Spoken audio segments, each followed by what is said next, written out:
I'd like to welcome our keynote speaker for today, Dr. Avi Rubin from Johns Hopkins University. Avi is professor in the computer science department, but he's also the technical director of the Information Security Institute at Johns Hopkins, and prior to that, he worked at AT&T Research Labs. He's testified before the House and the Senate on multiple occasions in this field, and he's the author of several books, including Brave New Ballot, Firewalls and Internet Security, White Hat Security Arsenal, and the Web Security Sourcebook. He's an associate editor of IEEE Transactions on Information Forensics and Security. He's the associate editor of Communications of the ACM, and he's an advisory board member of Springer's Information Security and Cryptography book series. Also, he spent 2010 and 2011 academic year as a Fulbright Scholar at Tel Aviv University. And in January of 2004, Baltimore Magazine named him Baltimorean of the Year for his work in safeguarding our electoral process, our election process, and he's also the recipient of the 2004 Electronic Frontier Foundation Pioneer Award. So will you please join me in welcoming Dr. Avi Rubin.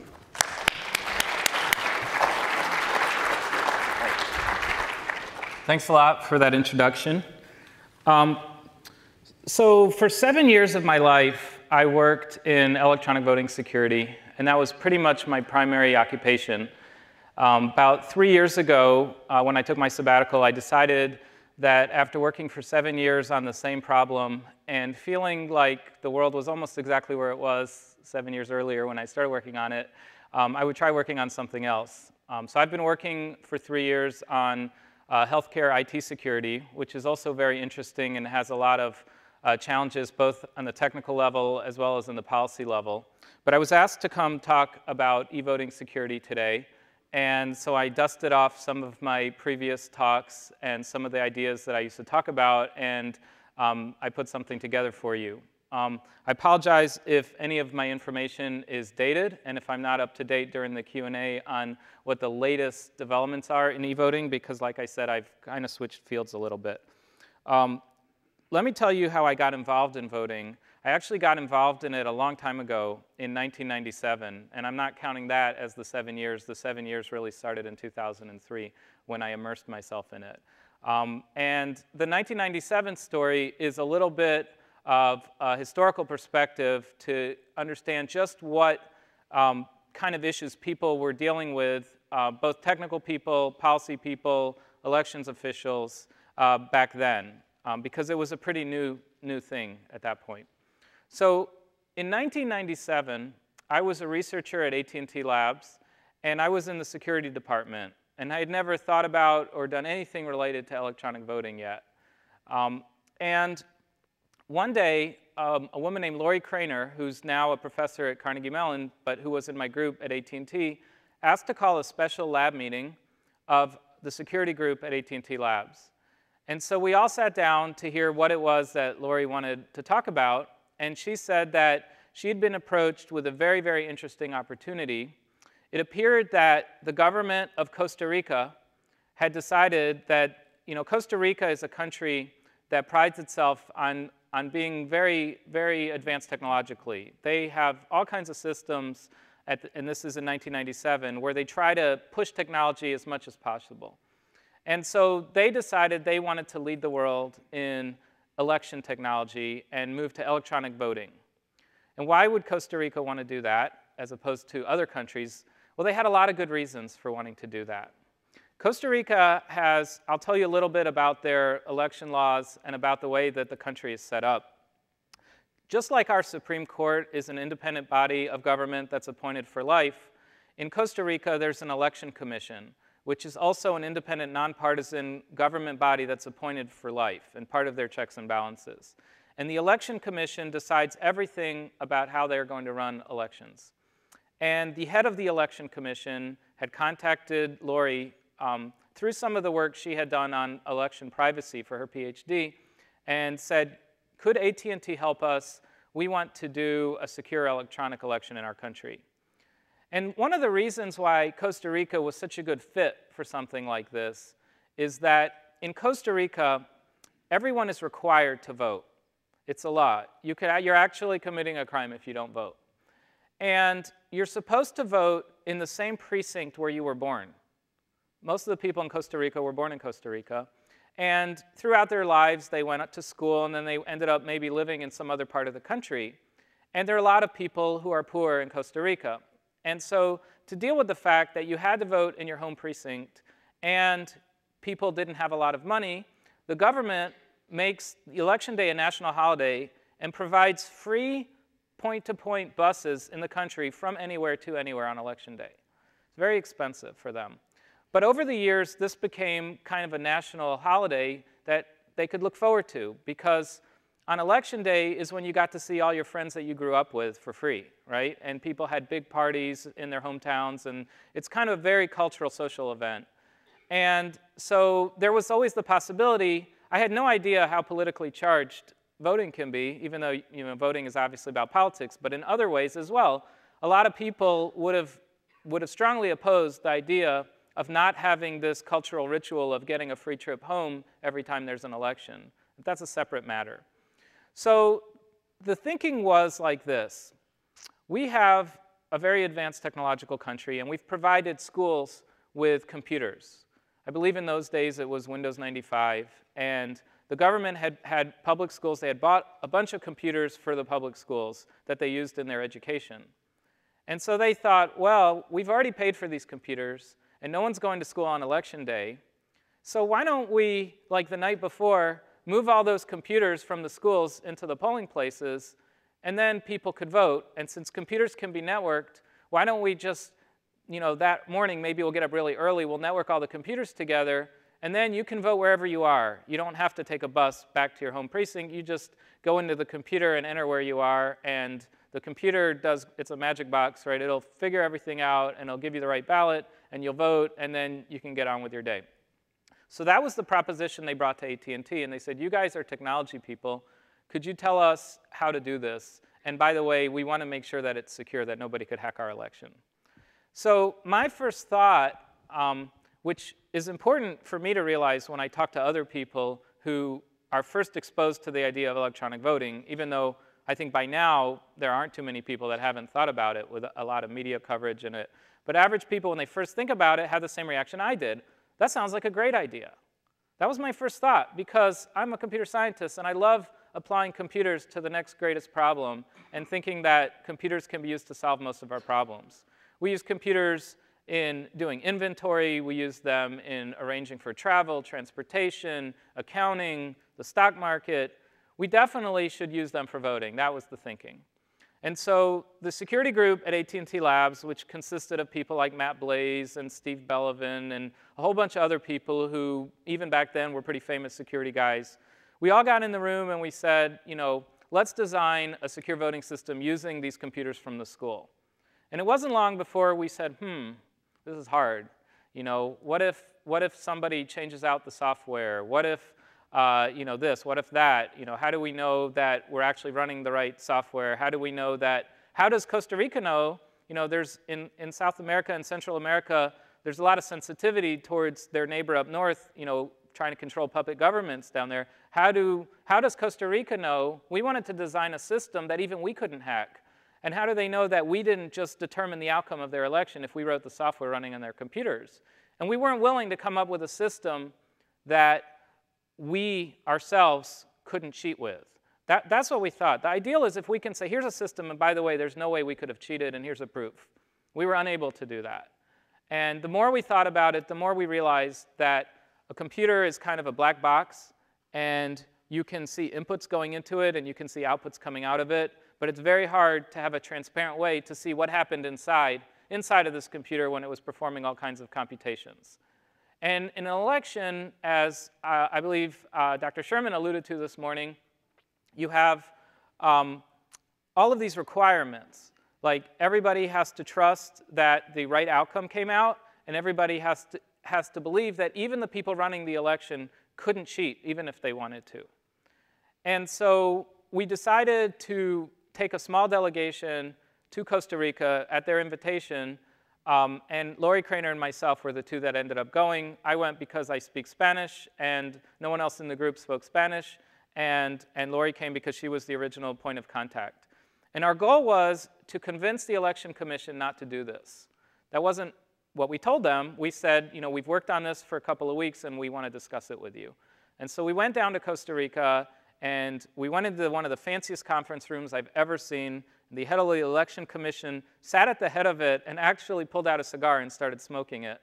And so kind of the cultural situation was very interesting. And they had a translator for us who basically translated after everybody spoke for me and Lori, which was kind of funny because a couple times he translated something to the exact opposite of what the person said, and I had to decide how diplomatically appropriate it would be for me to correct him or to just let it go.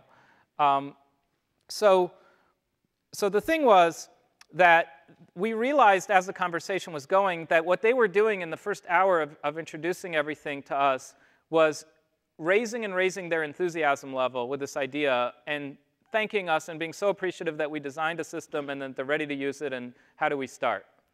And so we kind of cleared our throats and just said, well, here's the thing. We think there might be some problems doing this. And they're like, what? So it ended up being very heated. And this is a good prelude to what it's like in the US and what it was like when e-voting was kind of taking off in America, in North America, I should say, because you encounter election officials and government people without any technical background who think that they've had this brilliant idea and who want to be progressive, and they want to push the envelope and be leading edge. And suddenly they're being told by the very people who are supposed to be implementing all the technological advances that this won't work. And after a few hours, when they come down, we ended up with factions. And I could tell there were some of the commissioners who were agreeing with us and understood the problem, and some who were very angry and were trying to push it anyway. And so they decided to have a closed session, and they excused us from it, and then they had that, and then they brought us back in and said that they couldn't decide what to do, and they sent us back home to the US. So we came home, and AT&T PR had arranged for us to talk to the New York Times and a whole bunch of other reporters, and we basically said, we don't know if they realize the dangers of doing an electronic election like this in Costa Rica. We hope they don't do it. New York Times story came out, and then Costa Rica canceled the project and decided not to do it. And so that is indirectly the reason why I ended up working in electronic voting, because as a result of that press, I ended up getting called into Washington to some meetings. And I'll fast forward to 2003 and tell you what happened there. So in 2003, my phone rang, and it was a professor from Stanford named David Dill. And he said, we got our hands on the source code for the Diebold system, and we don't have the expertise, because we're not security people, to review it. And I saw that you do some work in voting, and I read some articles about your work in Costa Rica. Would you be interested in looking at this code? And I said to him, what's Diebold? I'd never heard of Diebold, and I wasn't aware of the fact that in the US there were these companies that had cropped up and built these Windows-based electronic voting machines, and that they were actually being used for elections. But what had happened is, in 2000, we all know about the Florida debacle. Debacle or debacle? I guess everyone says debacle. Where the butterfly ballot was poorly designed, and people in a very Jewish area were voting for Pat Buchanan, and the whole national election came down to a few hundred votes. I mean, all these things that no one would ever believe you would be possible if you said them in 1999 actually happened in 2000. And so, members of Congress feel very threatened by something like this because they get elected by the voting system, and so they care a lot about the voting system. And so they passed a law called the Help America Vote Act, which basically appropriated almost $4 billion to pay for electronic voting systems. And I'll read you right out of the law what its stated purpose is. To establish a program to provide funds to states to replace punch card voting systems, to establish the Election Assistance Commission, to establish minimum election administration standards for states and units of local government with responsibility for the administration of federal elections. And the money, it's $3.7 billion, was now up for grabs. And what happens in the industry when Congress appropriates $3.7 billion and they're looking, I see it right there, right? They're looking where to spend it. You could just see people huddled in the conference rooms at all the various companies saying, how do we get most of that $3.7 billion? And there was a startup that had already been building an electronic voting system based on Windows with a touchscreen interface. It was very much a startup in startup mode. They hadn't done the kind of software engineering quality development of their code that you usually find in a mature company, but they didn't know that their system might actually be used sometime soon. And Diebold, who's kind of infamous in this whole space and is no longer actually involved in it, that's a company that I think was once chaired by Elliot Ness and builds safes and lockboxes and ATMs, said there was some division within Diebold that said, you know what, let's get that money. And so their plan was to acquire this little startup that built these electronic voting machines and then use their marketing arm and their established business to sell this to the states. And so they did that. They bought the company. They printed up some really glossy brochures. They took election officials on cruises. They showed them beautiful demos, and they said, this voting system is great. It'll help you with your HAVA compliance, and you should buy it. And they did. In fact, by 2004, 37 states were using paperless DREs, as these were called, direct recording electronic systems. They had no paper whatsoever. And so the way that the paperless DREs worked was you basically are looking at a Windows box, and you would walk in to a poll site, and you would tell them that you were so-and-so and you were registered to vote. They would check you on a voting roll and give you a smart card. The smart card would have a ballot on it. And you as the voter would take the smart card, and you would go to another poll worker, and they would assign you to a voting machine. You put the smart card in the voting machine. It would read the ballot off of it. It would present a ballot for you. You would touch all your choices. Then you would go to a screen that said cast ballot. It would then erase the ballot on the smart card and spit it out to you, and you would take it so that if you put that smart card back in the voting system, you wouldn't be able to vote again because there wouldn't be a ballot on it. And so that's how they would ensure that you only voted once. Inside of the DRE, there would be a variable for each candidate, and whenever you voted for a candidate, it would increment that variable by 1. At the end of the day, the administrator would have another smart card, which was the administrator card, and they would take that card and put it in the voting machine. The voting machine would then print out a tally of all the votes for all the candidates from each machine. Then there's a process whereby the election official would take the administrator card and take a memory card. In those days, we called them PCM-CIA cards. Then they started calling them PC cards, out of each machine. And you could hold those in your hand. You'd have a stack of these cards. You'd have all the votes that were cast that day in the precinct. And you would take one of the machines, put in an administrator smart card, type a special PIN in that was tied to that administrator card, and then it would ask you for the memory cards. And you would put them in one by one, and it would accumulate. This machine was called at that point the accumulator in the documentation. It would accumulate all the votes for all the votes for all the candidates, and then print out a strip of paper that showed the total votes from that precinct for all of the elections. And what you would have at the end of the day is you would have a strip of paper from each machine, which was that machine's tally, and you would have one strip of paper that was the cumulative tally from all the machines. Then you're supposed to take a phone line, plug it into the accumulator machine, and it would dial up the Board of Elections and transmit all of the results there. And then a runner would take all the pieces of paper and the memory cards and drive them to the Board of Elections, where everything would be reconciled. And that's the process of using the Diebold voting system. And so what David Dill had in his possession was the source code for that voting machine. All of the software that's running on there, software starts out as source code, as I'm sure most of you know, and it gets compiled into binaries. On the machines, you just have the binary. But he had the original source code. And what this let us do is do an evaluation of that code, and we wanted to do it from the point of view not of how good were these programmers, or will this code fail, or will it work, but are there security problems? Okay, what is the threat model? We define a threat model, et cetera. So we actually did this work in conjunction with Dan Wallach, who spoke before lunch, and two of my graduate students, Adam Stubblefield and Yoshi Kono. Yoshi Kono is now a professor at University of Washington, well-known security researcher, and Adam Stubblefield is, last I checked, he was the head of Gmail security at Google. So these guys were not lightweights. They're really, really good. And we wrote a paper about a whole bunch of security flaws that we found in that source code. Now, keep in mind that security flaws in source code would not tell the whole picture, because you have to consider the procedures that are in use in the voting center, and you have to consider a whole lot of factors in the election outside of just what's in the source code. In order to, well, I'll get to that in a minute. So what did we find in the source code? Well, one of the things that we found that was very interesting is, remember I told you that the administrator has a smart card, and they put that into the machine, and there's a pin.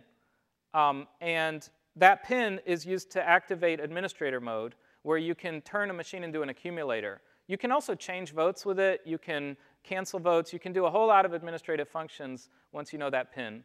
In the source code, we found that the pin number is hard-coded, unchangeable, to 1111. Okay? That was our first hint that there might be something wrong with this code. Another thing that we found is that there was a key, a DES key. They used single DES for encryption. So in 2003, single DES was already deprecated for 5 years. People had, in 1998, it was broken by exhaustive search, so single key DES is never used. But then you might ask the question, why is there any encryption in a voting system, in a voting machine? Okay, what should a voting machine encrypt? You don't want to encrypt the votes because you need some transparency. The people come in, they place their votes. The fact that there's a vote for candidate number 1 should not be a secret, right? So what is it that you want to encrypt? Well, here we found that they had actually done something pretty clever. The one concern that they had, which is legitimate, is that if you can see the order that people vote in, let's say you place an observer at the poll site, and you know the people in your neighborhood, and you just write down the order that they came to the polls. That's something that you could conceivably do. And then if you audited the memory cards after the election, and you saw that the order that the votes were in, you would know who voted for whom. So what they did is they wanted to mix and match all of the information on all of the ballots so that the order would not be preserved. And they used what's called a CRC code to randomize these things.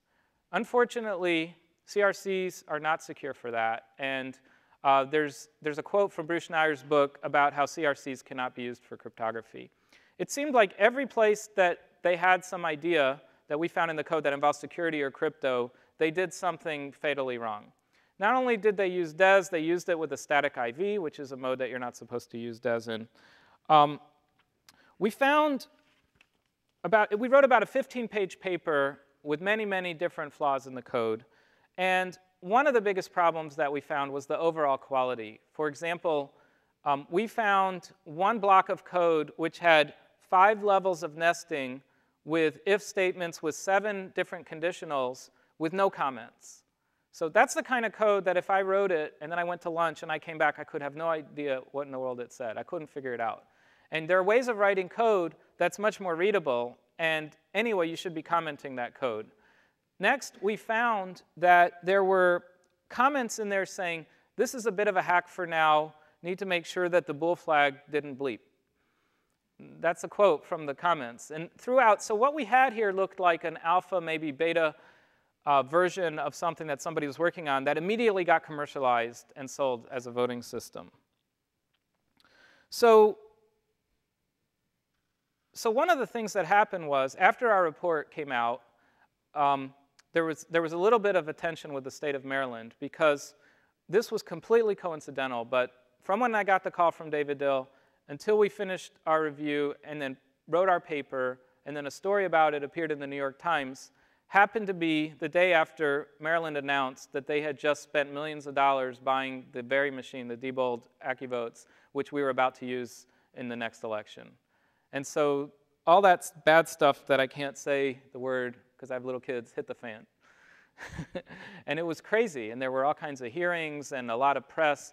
And one of the things that we were criticized for is for being techie computer scientists who didn't understand all of the safeguards and procedures that were in place that would have prevented all the attacks that we talked about. For example, in our paper, we talked about the smart card, and we said that we had the data format for the ballot on the smart card. You could manufacture a smart card where you cut the right wire, and so then the machine wouldn't be able to erase the ballot, and so you could vote unlimited times. And they said, well, the election officials would catch that if somebody tried to vote multiple times. And so for every one of our attacks like that, we were criticized. So I became an election judge, and I worked several elections, several presidential elections, and governor elections, and others, and went through all of the training in Maryland. And then I wrote a report about what the concerns were that I had that actually were mitigated by the procedures and which ones weren't, and most of them weren't. The state did a few other things. They hired SAIC to review the Diebold system. They hired a company called RABA, which was ex-NSA people, and both of these companies wrote reports that basically backed up what we had said and found all of these security problems with these systems. But I think that maybe we focused on the wrong thing. And if I could go back in time, my report would read very differently. I think we missed the mark by focusing so much on Diebold and that specific machine, as opposed to the general concept of voting with paperless computers. And I think that anyone who works a lot with computers, who writes a lot of software, who knows how buggy software is in general, doesn't really need to be convinced of this. But a lot of lawyers whose only interaction with computers is very, very established systems that work pretty well don't necessarily have as good an experience. The state of California elected a Secretary of State named Deborah Bowen, who was actually someone that contacted me in the early days after our Diebold report, a very, very technical person and also a politician who had a good understanding of what all the problems were. And she came to Baltimore and took me out to lunch and asked me to give her kind of an overview of what I thought all the problems were with electronic voting systems. A couple of years later, she got elected Secretary of State of California, and she implemented what she called a top-to-bottom review of all of their voting systems. She hired David Wagner, a professor at Berkeley, to lead the team, and he handpicked security experts from all over the country, and then they looked at the systems that California was using in their voting. And their results were devastating. They were able to write a virus that could change results, and by the end of an election, all of the computers, even though they weren't networked, had all gotten infected. The virus traveled through the smart cards that people were using to register. It traveled through memory cards, so the accumulator. And as soon as someone contacted the Board of Elections, they infected the Board of Elections computers, and the virus could easily change votes. So they completely showed all of the things that everyone had said were impossible. They actually did it and implemented it. And so Secretary Bowen then decreed that there would not be paperless voting in California, which there isn't. And so that's a great thing. Unfortunately, a lot of other states didn't follow suit. And there's a very interesting example that I like to use in Virginia of a voting system that had a flaw so subtle, but actually affected a real election. And when I tell you what happened, I want you to think about what test could you design for this, okay? Because I'm also going to talk a little bit about the testing process that is used to certify voting systems. And ask yourself, what procedures could we put in place? What tests could we have that would have prevented the problem that occurred in this election in Virginia? So here's what happened. There was a candidate named Thompson, and what they discovered when they did an audit after the election is people had been complaining that when they tried to vote for Thompson, it recorded the vote, but then the vote went away. And they had exit polling done, and they had the results, and what they found was that the final tally for Thompson did not match either the exit polling, and the number of votes that she was short matched the number of undervotes that they got, meaning X number of people showed up at the polls, X minus N votes were counted, and Thompson was N votes shorter than what she should have been. So they tried to figure out what happened, and they took these voting machines, and after much and much and much testing and analysis, a very clever engineer figured out what had happened.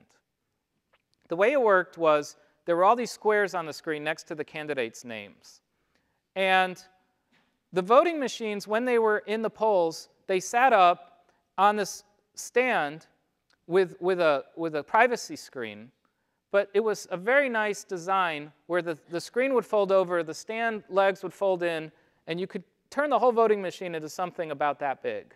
And then you could stack them on top of each other. And what happened was they noticed that if you stack these things like 5 high, the one on the bottom received a lot more pressure than the ones higher up. And they carefully examined the design of the boxes that these voting machines were, and they found a pressure point from the one above that pushed a little harder on the one below it in a particular spot. And then they looked and saw that that was the spot where the little box for Thompson was. And so what had happened is by stacking these boxes, some small number of the machines had developed a flaw where the touchscreen wasn't that sensitive in that particular spot where you would need to touch it to vote for Thompson. Okay? So I don't care how much source code review you do. I don't care how much you examine your procedures. You're never going to catch that, right? And that one, is one of many different things that could happen. It's just one that they happened to figure out what was going wrong. And the chances, I think, of catching something like that are very small. And I think that's a criticism of this whole method of voting altogether. There were many other studies after California. Ohio has the most notable one, which was the Everest Study, which was led by Patrick McDaniel at Penn State University. And they did a similar study of all the Ohio voting systems that was done in California and similar findings, and a lot of the same team members from California. So I mentioned that there's this testing process, and I think this is something else that's kind of broken in the whole e-voting landscape. And the testing process is that companies can vie to be ITAs, which are independent testing authorities. And what they can do is they take the voting machine and they have a checklist of things, like dropped it from 2 feet, didn't break, subjected it to 95-degree temperature, didn't melt, on and on. They have all of these things that they do to test it. They don't look at the source code. In the specifications for how voting machines are certified, it says you have to have an ITA test it, but you have to pay them yourselves. So the vendors are actually paying an ITA to certify their machine. And guess what? They're not going to be very happy if their machine doesn't pass. And so that process, I think, needs to be fixed, where you have the I is independent testing authority, but they're not in any way, shape, or form independent. They're completely dependent. And so there needs to be some financial way of having this testing done that doesn't depend on the companies that are trying to pass this, paying the testers.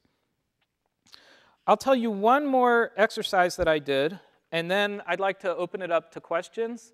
One of the things that came up in one of the hearings where I testified was that, come on, Dr. Rubin, could somebody really hide a Trojan horse in a voting machine and nobody would really catch it?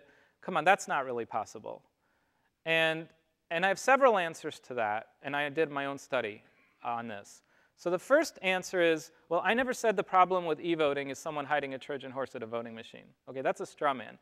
What you could do is throw up what my argument presumably is and then shoot it down and then you've defeated me. But that's kind of twisted logic, right? Because I never said that that was the only problem with voting systems. Putting that aside, and let's say that is a problem I care about. And in fact it is, because voting companies that build voting systems, the creatures that they employ to write those are called humans, and humans have political opinions, right? And they're bribable, et cetera. And so no, I don't want to trust the people that wrote the code for the voting system. And I do think that those people could put in functionality in the system that would be difficult to detect, even if someone did a source code review.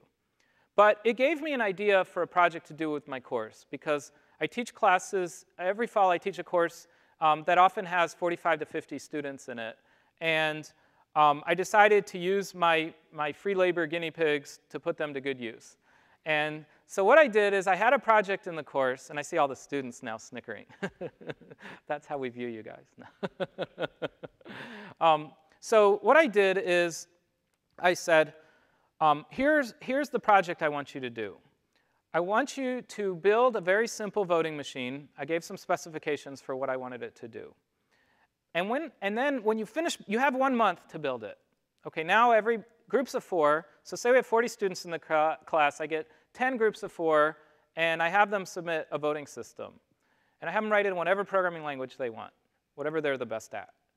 And then I say, OK, now you have another month to produce a malicious version of this. I want you to use every possible clever trick you can think of to put a backdoor in it, to put a Trojan in it, to get this voting system to cheat. And then I had them turn in CDs with 2 versions of their system and multiple copies of each. One that's the fair one that works correctly and well, and one that's the Trojanized version. And then what I did is I mixed them all up, and then I gave every group 3 CDs. And I said, some of these are the clean versions, and some of these are the Trojan bad versions. You're the ITA, and you get all the source code, you get all the development environment, you get all the binaries. It has to run. And I want you to identify which are the good ones and which are the bad ones, and show us where you find the flaws. And I purposefully made sure that I matched up the smartest kids in the class with the other smartest kids in the class, so that we would really see, how this went. And what I ended up doing, I didn't tell them how many goods and how many bads they had. I said, you didn't get all goods, but what I ended up doing is giving every group 2 bads and 1 good.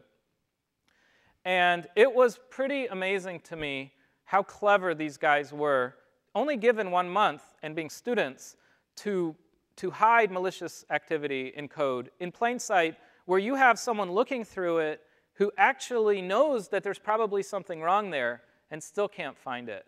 And let's look at how unrealistic this is. In the real world, you could have professional programmers, a whole team of them, planning for years to put this in there. And the people that are going to be testing it are barely looking at the code and don't even think there's probably anything wrong with it.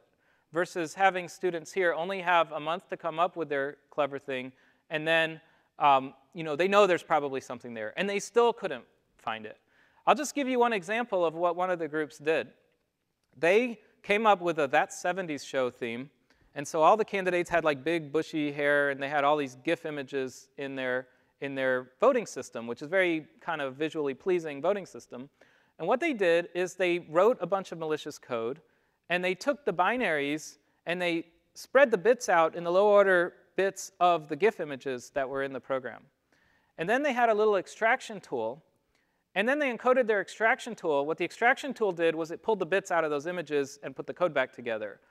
And they took that, and they took all their lines of source code, and every line either ended with no space, 1 space, or 2 spaces.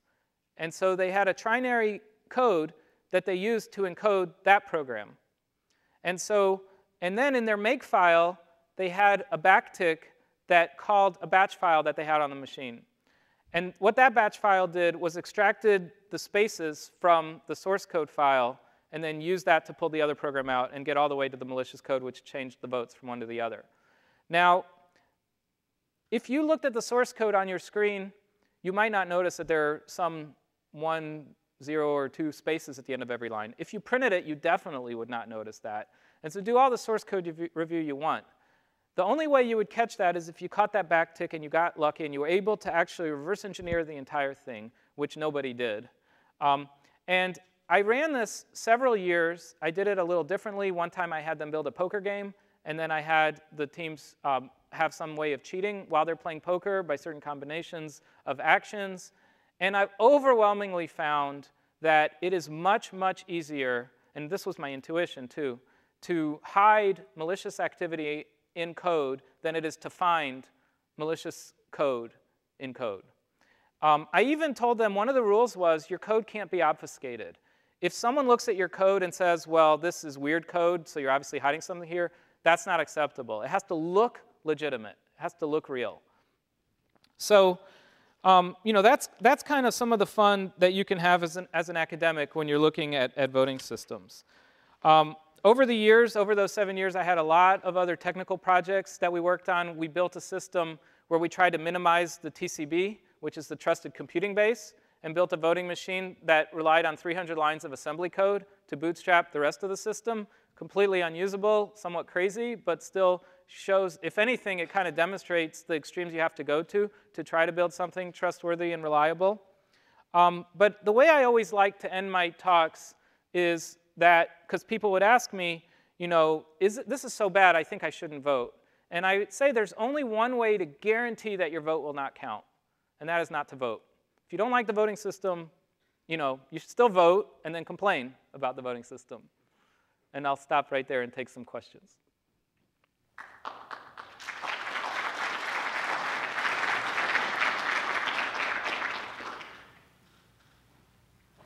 Where did the professor from Stanford get the source code? So there was a woman who was an activist against, well, it started out, she was, for some reason, she didn't like Senator Hagel. Her name was Bev Harris, and she was researching things about him to try to find out all the bad things he was doing, and found that he had taken money from Diebold and started following that trail. And while she was Googling around for Diebold, she found that there was an OpenFTP site at Diebold, and on that OpenFTP site was all the source code. And she didn't know what to do with it, so she went to Stanford and gave it to them. What turns out is the theory that I've developed over the years was that the engineers in the field were having a lot of problems with these programs, and they couldn't carry the source code around with them, so Diebold decided to just, some engineer who probably to this day might regret it, decided to put all of the code available in some OpenFTP site.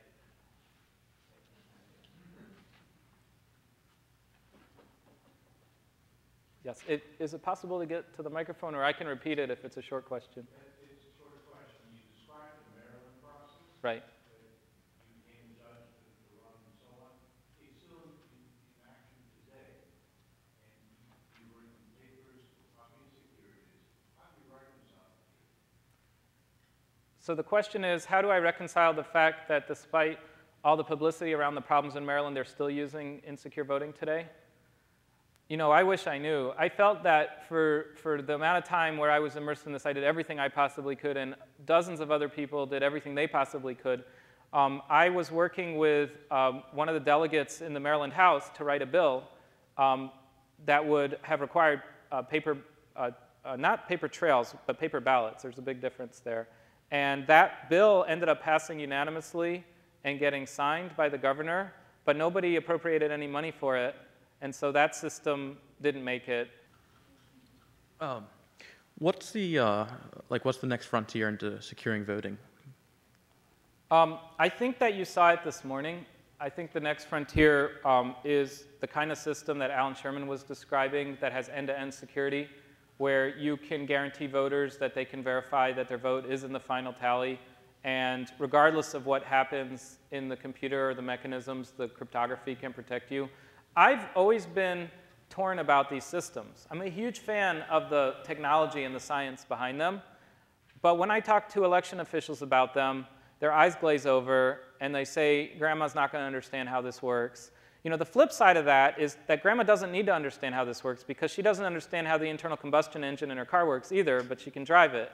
And so I think that as these systems get simpler and simpler in both appearance and in use, eventually we're going to get to the point where we can use them.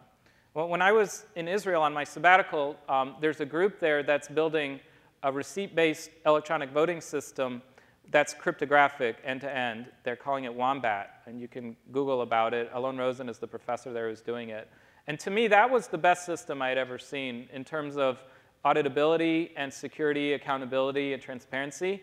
And it's built such that no trust is placed on any of the electronic components. Even though they have a job to do, they're completely untrusted.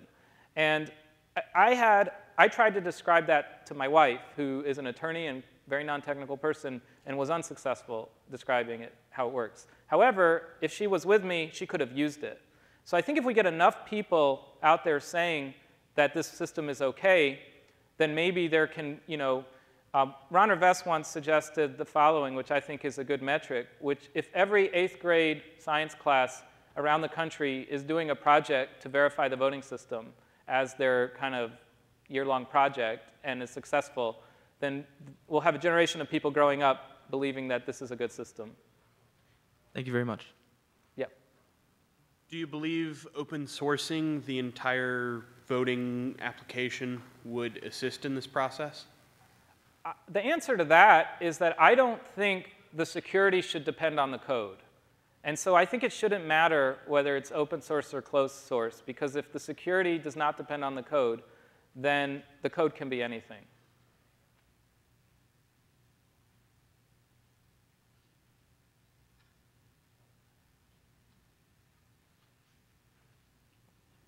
If there's no more questions, then I've overstayed my welcome.